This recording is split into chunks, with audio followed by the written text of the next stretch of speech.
Warning: the following episodes has spooky content and foul language afoot. Aside from the spooky and foul language you're going to hear, pen names are also used. Here at the Introverted Poets podcast, we pride ourselves on using pen names. The purpose of the pen names is to enjoy storytelling with no holds barred. Of course, unless you want to go without a pen name. Enjoy.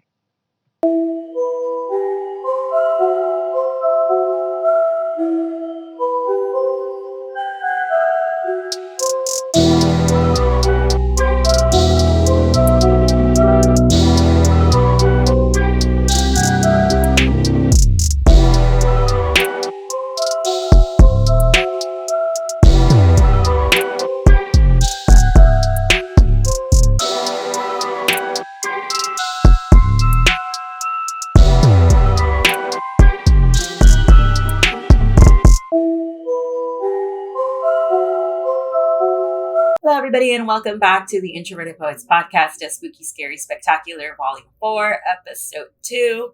I am the Geeky Fit Mama here, kicking it off for tonight's episode. Tonight, we have some wonderful submissions sent in by you, our lovely fans and our listeners. Without you all, we would not have the most wonderful time of year, which is spooky, scary, spectacular here at the Introverted Poets podcast, established in 2015.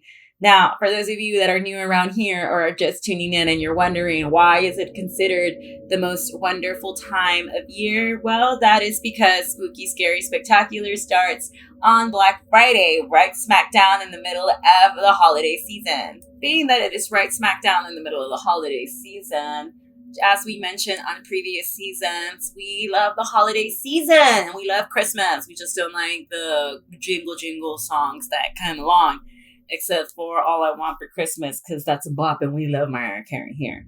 So without further delay, let's get down and play. This submission comes from a listener named Rudy. We'll start it off as it was sometime in the summer of, I believe in 2009.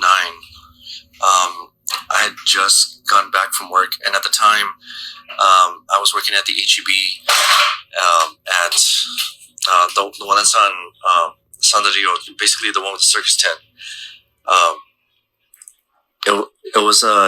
It's kind of like how anyone, when they get out of work, they eat, they'll kind of settle down and they kind of crash out, because it's a hard day's work. So at the time I was at a relative's house, and I just threw on the TV, and then sure enough I just kind of crashed out, and what happens next, I didn't think about it. I thought I was dreaming at first, but I kind of woke up and I just couldn't move. So the couch, how do I put this? So the couch was on its side, and I was laying down on the couch, and then sure enough, in front of me, but towards the middle of the living room, because that's where it happened. The living room, there was a TV, and basically it was on, because I forgot what I was watching, but yeah, it was on, and there was commercials going on, and as that was happening, I somehow woke up, but I couldn't move, and the next thing that happens, I see a dark silhouette of a person, and at first, I'm trying to see what the silhouette is. I thought it was just someone, maybe someone in the house that was just trying to pick up stuff or just move something around. But no, it was still as, how do I put this? It was something out of a horror movie or a TV show, where the figure just kind of stood still, like the creature or monster or whatever just kind of stands still. And so as this is happening, I'm seeing the features of the silhouette, and yeah, it was female. I could see the hair, I could see everything being distinguished, but yeah, there was no color. And so say how if we were to meet right now, I could well, not to be weird, see list of the features of wherever you whatever you're wearing. See if you're wearing a t-shirt or shorts, or you're wearing a dress, everything. And especially right down to the shoes even. So I could see clearly everything in perfect detail. But the crazy thing about it is that like just this was just like maybe seconds after seeing like all the features. The head of the apparition just turns around, and the apparition, like, it didn't make a face. It just kind of looked at me, like, something like almost something like Halloween, like Michael Myers, whenever like just kind of slowly, like creepingly, like looks back and just like oh shit, but at the same time I didn't sense like I was like in danger. I was just kind of like who is this, who's this like what is this entity, like. And honestly, like surprisingly I wasn't even scared, but I was just curious. I was more so curious of like who is this, and then sure enough, like the head of the entity just kind of turned back looking at the TV, and then after that I just kind of I somehow was able to close my eyes, and then I slept, and then I woke up. I was like, oh shit, like wow, huh. And I'm just kind of glad, like, nothing crazy, like the situation didn't get crazier, but it was just like wow, it was just like damn, what did I see, And yeah, that was like, to this day, I don't know if the entity was like, like someone I knew, or if it was like someone maybe from like who used to live on the property before this house. Because honestly, the house that I was at the time, I was at a relative's house. Like, I was staying with one of my relatives, and to basically, like how they say, like in like movies, TV shows, like documentaries, they usually say like, oh, like the house was built on, on some kind of ground, not not like a cemetery or like ancient burial, Indian burial ground. Like, no, there was, so maybe something of that kind of sort, but not so much as like I said, a cemetery or an Indian burial ground. So maybe like someone that used to live on the ground before the house was made. Cause yeah, like, cause one of my relatives, that house was, I think it's like almost 50 years old. So yeah, so it would make sense that, oh, like, okay, yeah, if you put two and two together, like, yeah, so there had to have been something there, like something must have lived on that spot before, before the house was made, because I mean, yeah, I mean, looking back to the like way back then, like the olden times, because I mean, the map of Texas was very different, It's not how we all see Laredo, Texas, because yeah, like there were stories, especially when I was growing up, that the mall that we see, that was all Monte. Like there was nothing else. It was just and I think the school wasn't there either. Because yeah, like the house that I was at the time lived on the hillside area, and like right where the mall is. But yeah, that's the area where it happened, Okay, everybody, and that concludes the submission from Rudy. We will be hearing from him further down the line in Spooky, Scary, Spectacular. Up next, this is a story that was submitted by a long-term friend of mine, Marcos Busto. Shout out. He has been a long-time bartender and also a long-time friend. And he also sells life insurance now, so if you are looking for a policy, go ahead and look him up. I will provide all the information in the description box below if you want to get in contact with him in the Laredo, Texas area. Also, don't be afraid to come ahead and submit. We still got time for episodes 3 and 4. I know you're used to hearing Spooky, Scary, Spectacular all of December, but due to some company changes and company lineups, we've had a hiatus. But don't worry, we are not going to end season 4 without Spooky, Scary, Spectacular or the top 10 countdown. Stick around for this next submission by Marcos Bustos. Read by yours truly here in the studio, the Geeky Fit Mama. Let's check it out. So a few years back, me and my homie were driving back from West Texas, and somewhere south of San Antonio, we took a back road because of a detour and we lost track of time. Our electric clocks were an hour ahead, and we came out of I-35, but during the trip on the back road, we were tracked by a deer, and it was on the side of the road.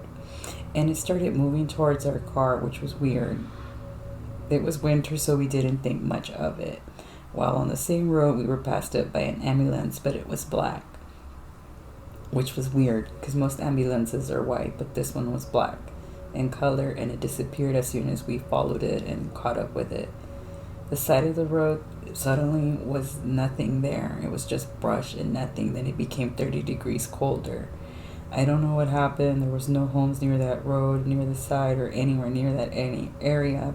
But finally, we were followed by a really large bat for 10 miles. The craziest part was that we couldn't even find that road again once we were back on I-35 South and we looked on it for a map, which was weird. Then the clock turned again, which was an analog clock, and again it went from 1 a.m. to 4 a.m. to 2 a.m. But then again, the last time my homie checked, it was 1 a.m. when we got home.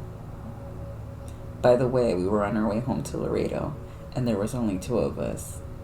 And we were both trying to make up what could have happened between those 3 hours and where we could have been. I know I wasn't seeing anything, and I know I wasn't tripping. Anyways, if anyone ever's been out there or took that weird back detour and has seen some stuff, please let us know. That was a story from my friend, from a longtime listener, and our longtime friend here at the studio, Marcos A. Bustos. He is a very well-known guy here around town. He makes awesome drinks, and he has an amazing story to tell. Well, he has amazing stories to tell in general. Then again, that's pretty much every bartender. I feel like if you're a bartender, you have a lot of amazing stories to tell. Shout out to the bartenders. And don't forget, if you're out there drinking, don't forget to tip your bartender, and don't be drinking and driving. Stick around for more spooky, scary, spectacular. All right, everybody, and up next with our final story here for the Spooky, Scary, Spectacular, finishing season 4. Here is Miss Monroe's story on Wizard Wicks.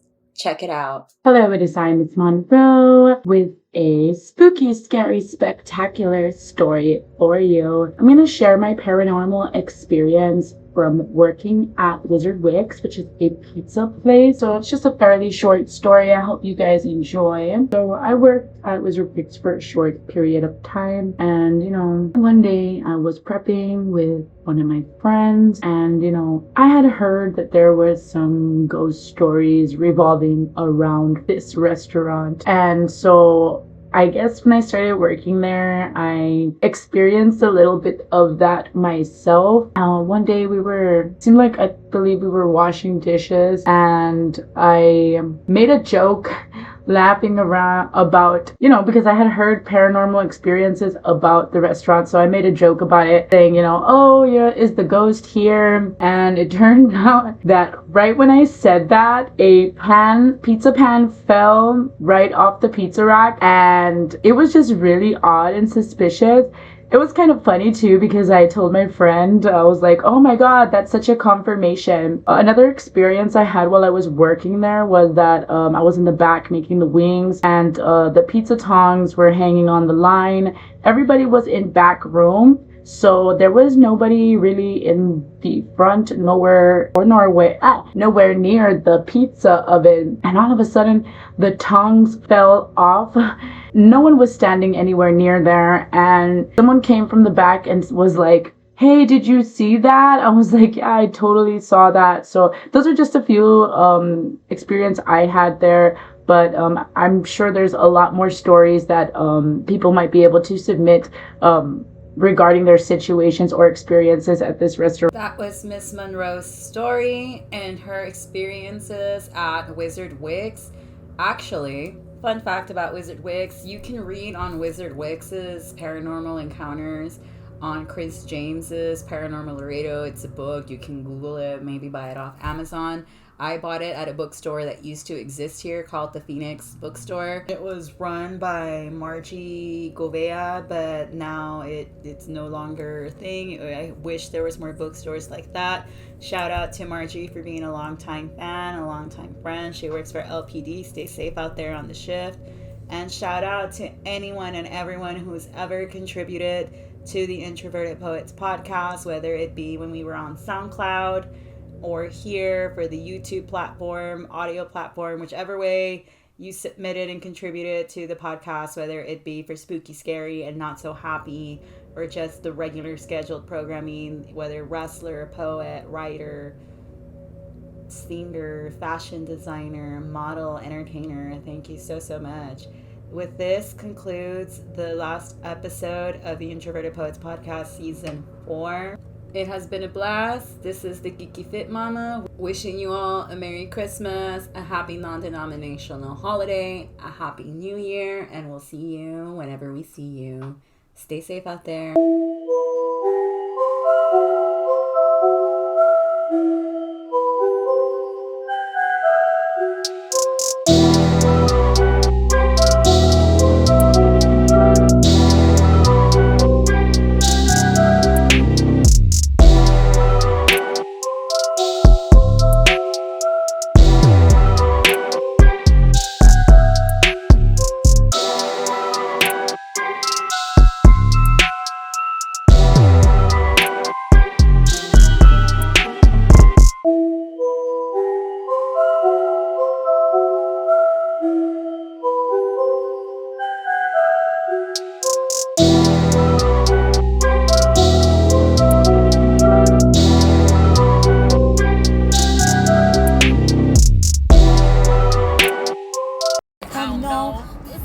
Remind me of everything they deprive me of.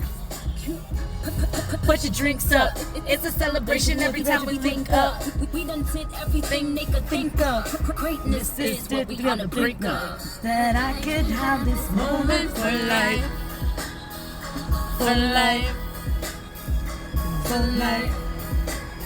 And in this moment I just feel so alive. Alive. Alive. I wish that I could have this moment for life. For life. For life. This is my moment, I just feel so alive.